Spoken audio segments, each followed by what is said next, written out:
After 5 weeks, we finally managed to get to Victoria Falls, by far the wettest part of Africa we've been to. It's been a strange 5 weeks. We've lost half of our team.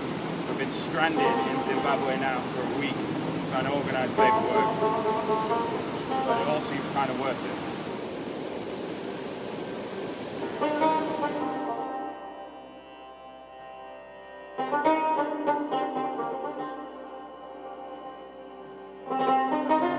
We've got about 120 on dirt roads today. It should be a nice introduction after 11 days off.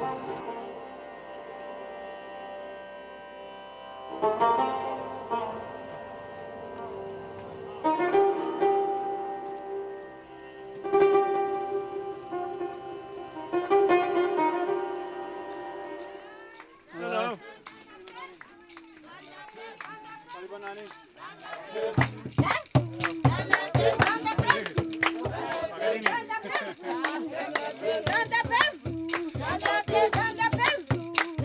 It's been 3 weeks for me since I've done a full day's riding. And it definitely feels like day one again. See, my legs are fine, it's just the heat.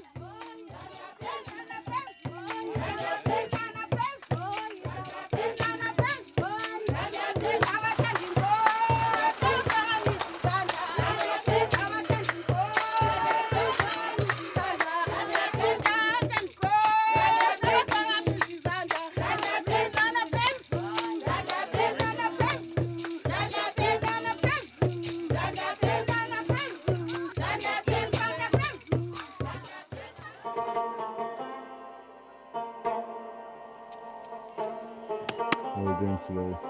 Today we're leaving Kasikili, this tiny little village with no electricity. People don't have email addresses. Next to a borehole by the side of the road on the way up to Yaghmai. Wasn't as far as we were meant to go, but I was quite tired. It was my first day. And so today we're going to go carry on past Yaghmai and towards Binga.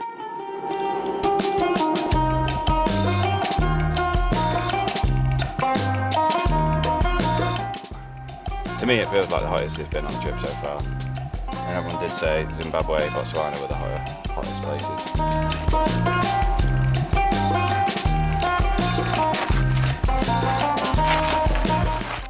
About to get up the bike and push. Sand and small stones are about 3.5, 3-4 inches deep.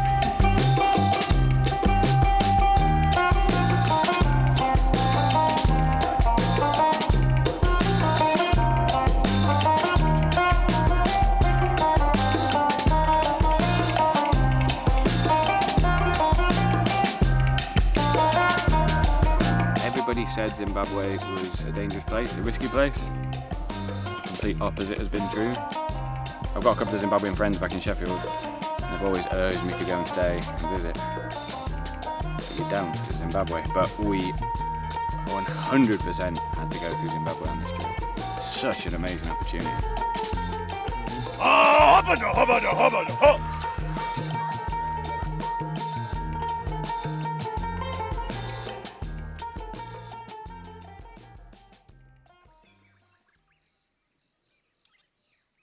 Five regions here in Zimbabwe. Region 5 here, Binga. Binga in the probably Beatty Bridge, that side. And this side is extremely region 5. And what determines the region? Is it rainfall? The rainfall and the temperatures. Okay. Yes. What about soil quality? And it also soils. Yeah. Yes. They also soil. Yeah. So this area is one of the worst areas. Yes. It's just in soils. So they are very poor for very poor crops. Would you want to be given Region 1 land that's being wasted? Yes. Yes. I wish I'm given that land because here it's very difficult to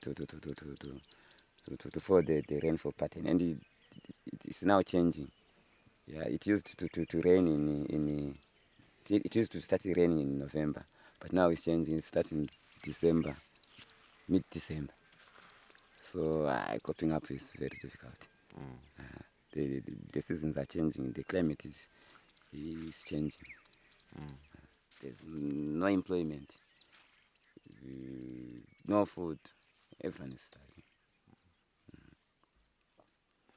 I just spoke to the son of the headman of Mbalule village, talking about how agriculture's changed in Zimbabwe over the last 30 years, 40 years. Really interesting to hear him say how the commercial farmers that were thrown out by Mugabe should be brought back, and that the poor land that he's on is as much of a waste as having people who don't know how to farm on the rich farmland. I've hopefully been able to help him a little bit by helping him design a protected spring well for him to irrigate some of the gardens I've got here. I mean, always, every single day, it's put into perspective, like the lengths people have to go to for water.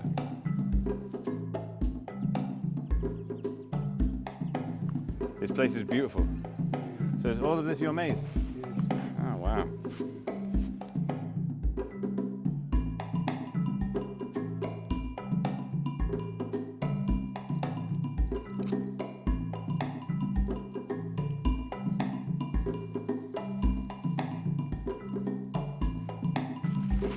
These ladies are insane.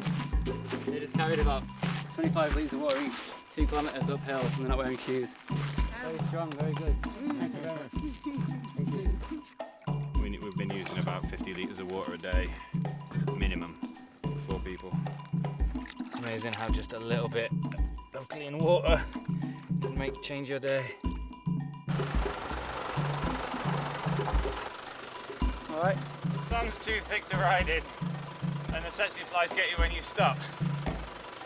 Crossed into Zambia this morning, endless paperwork at the border like usual. But yeah, people seem nice. The road into Zambia has been incredible.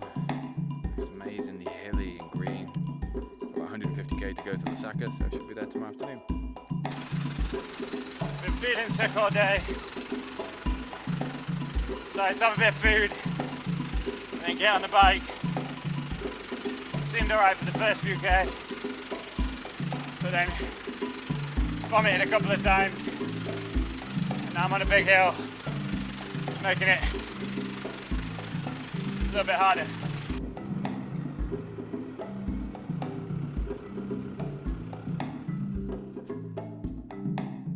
Just got to Nairobi in Zambia, and first order of business, as always, go find some water.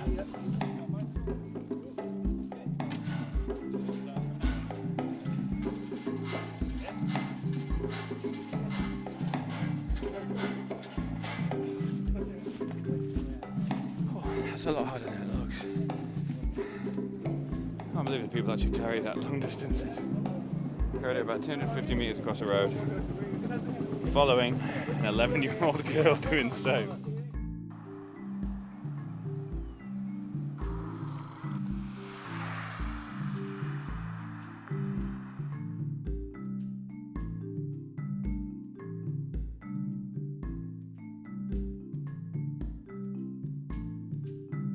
At the charity, we work with local partners and try and help them identify water and sanitation solutions to the lack of water and sanitation they have. So it might be a school that doesn't have access to water, it could be an orphanage, whatever local organisation, local group needs help with accessing and creating a water source, we try and help them do it. Normally means working with a committee of people from the community, getting as many different perspectives from that community together so they can talk through what they need. I just met Kilby, so if you want to come round and we'll... Who's Kilby? Kilby's the CEO of Gender Files, a small organisation in Zambia we've been working with to do a water and sanitation project. You're welcome to Zambia. Thank you. We've been here 2 days. Oh, okay. Well, we're not in Lusaka, we're in Zambia. In Zambia 2 days. Yeah, we crossed the border in Kariba the day before yesterday. Okay. Some good hilly cycling to get here. Got some big hills. But yeah, really excited to hear more about Wire. 4 districts, 4 districts. but Wow. many, on average, 20 per district. Wow. Okay. Yeah, 20 so- groups. 20 groups per district. And how many women in each group? About 20. Wow. So that's 400 women. Yeah, somewhere there. That's a large group. Yeah, it is a large group. At the same time, Kilby is going to be carrying out a pretty simple monitoring and evaluation survey, where it'll be asking students about hygiene practices in groups and individuals, checking up on the repairs and maintenance of everything. And those monitoring and evaluation processes should happen every 3 to 6 months. Yeah, we're coming here now.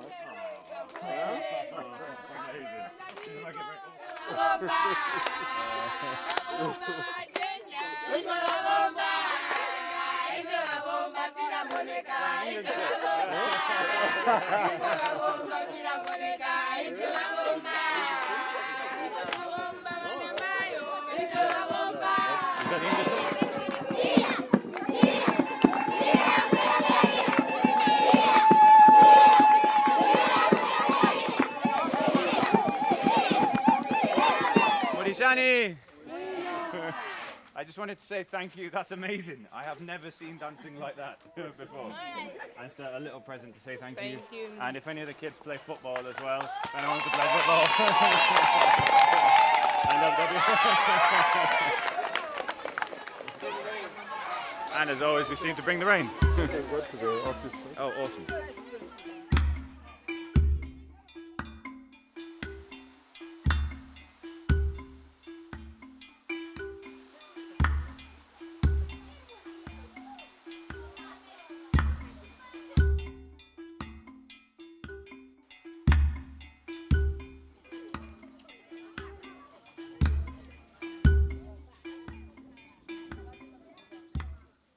We got welcomed by a massive crowd, teachers and students dancing, and then we got to meet the committees who run both the community and school projects. The school project unfortunately has not gone as well as planned. The community project seems to be going really well. The challenges they're facing, they actually said that of the 4 boreholes we'd funded, either repair or construction of, only 2 of them are working. The 2 new boreholes have been built in the community, so we actually got the water for this tea from one, and it was surrounded by people using it, which is incredibly positive. Like, to see people actually using something that you've put together is inspiring. The good thing is that we're going to fix this borehole. It's relatively easy, so the school will have water within 5 meters, and we can start looking at kind of wider solutions for them for longer term. Maybe some kind of distribution system for water around the school, hand washing stations, school garden, and there are about 40 people who live on site, teachers and their families, who again don't have access to water at the moment, or it's about 600 meters to 1.5 kilometers away, and they live there full time on very little money, teaching the 500 kids, and this is a small school. Yeah. We're finally setting off from Lusaka. Spent 10 days here now, including the trip up to a project.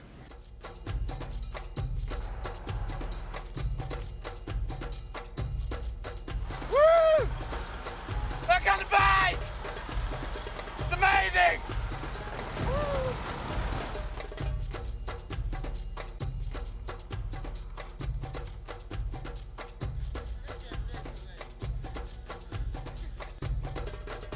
All right.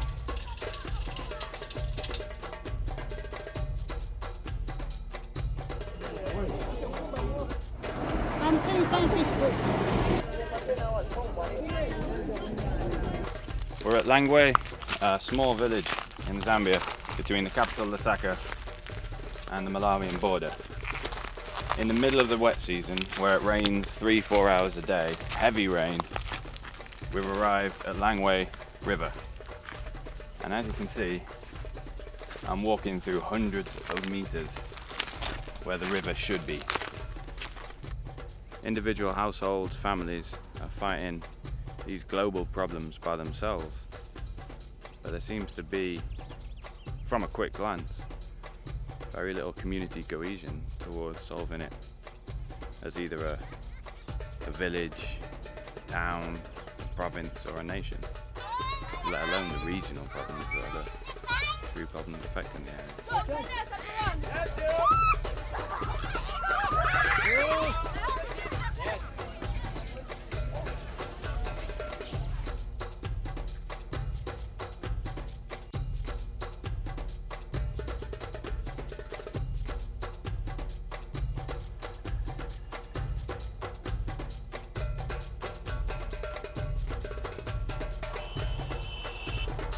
On the day we get to Lake Malawi, halfway through the trip, Sam's had a massive bike accident and shattered his bike to pieces. The motorbike pulled out in front of me from a side road and I just T-boned straight into the side of it. And my bike's kind of written off, I think. We are only halfway through the trip and now we need to change everything to make sure we get there on time. I can't ride a bike by myself, leave him behind. I can't ride a bike that's built for speed while he's riding a local bike by himself. So I'm going to trade in my bike, we're going to get 2 local bikes, and we're going to somehow try and do 1,700 kilometers in the next 16 days on bikes built in the 1950s. It's going to be fun.